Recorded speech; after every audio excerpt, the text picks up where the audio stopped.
Sebelumnya terimalah kasih dalam nama Namo Buddhaya. Pada kesempatan kali ini saya akan menyelesaikan tugas analisis materi tentang minimnya moderasi di lingkungan sekolah.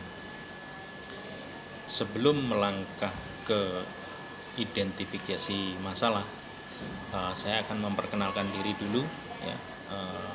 Nama saya Sabto Suci Purnomo yang berada di kelas E. Yang pertama, tentang identifikasi masalah. Diskriminasi di sekolah dapat terjadi, baik itu oleh guru terhadap seorang siswa atau sekelompoknya, ya, maupun di antara siswa itu sendiri. Jenis diskriminasi ini umumnya dikenal sebagai bullying.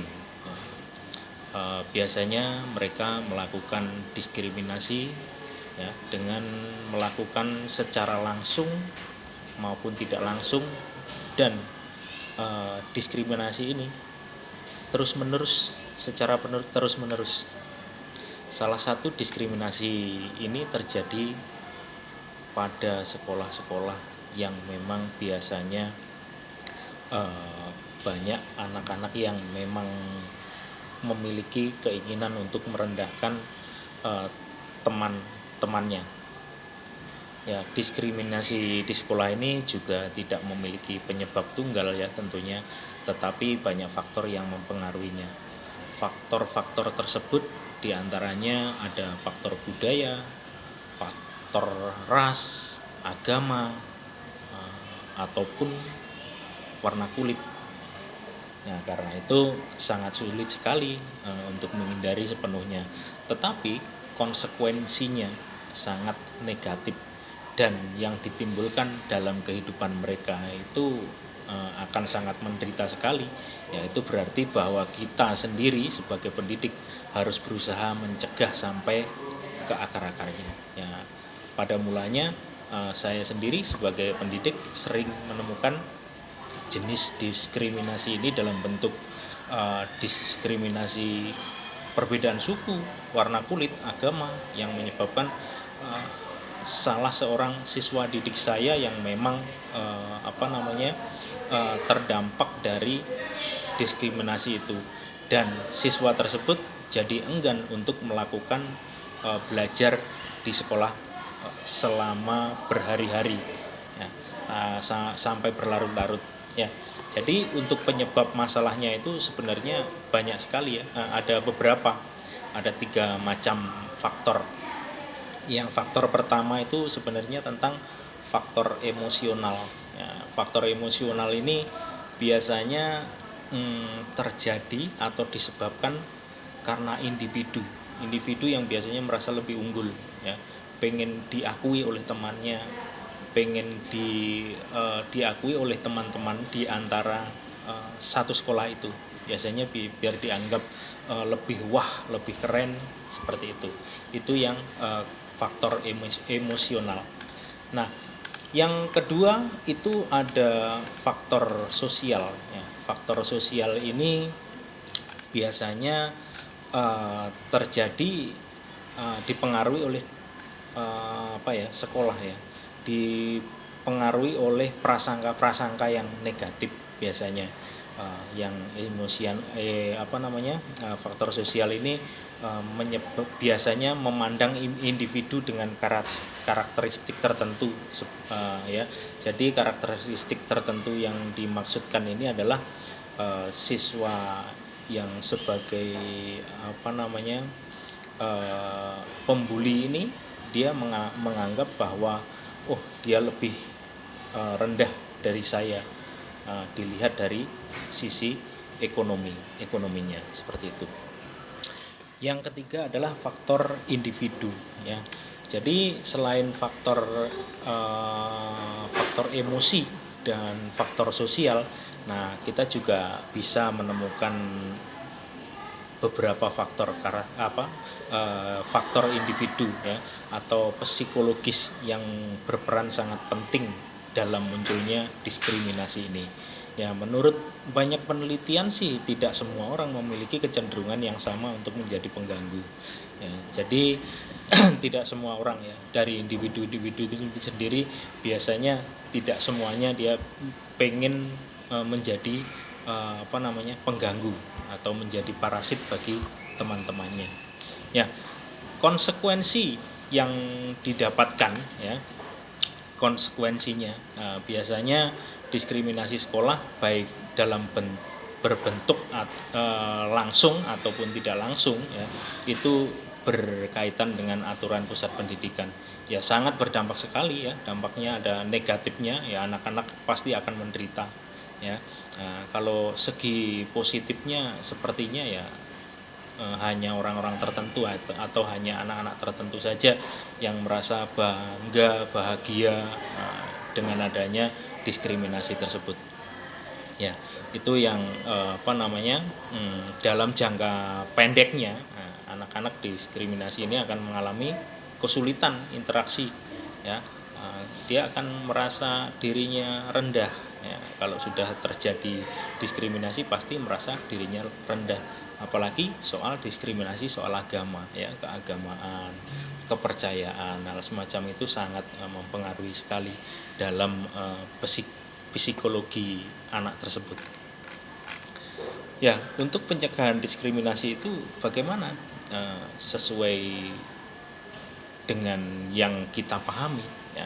Untuk pencegahan diskriminasi di sekolah ya, itu saya kaitkan dengan Dhamma Cakkappawatana Sutta ya, tidak terlepas dari kenyataan bahwa memang ketakutan dan kebencian itu memang sangat tampak sekali ya, sangat tampak sekali. Ya, cara yang sesuai untuk mengantisipasi terkait diskriminasi ras ini adalah dengan penanaman moralitas yang terkandung dalam Jalan Mulia berunsur 8.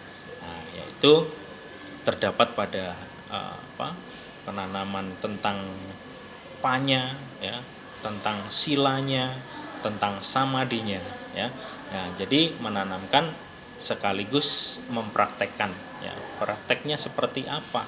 Ya, prakteknya sesuai dengan misalnya dari panya sendiri kan memiliki pengertian benar. Kita harus memiliki pengertian bahwa bully itu memang tidak baik.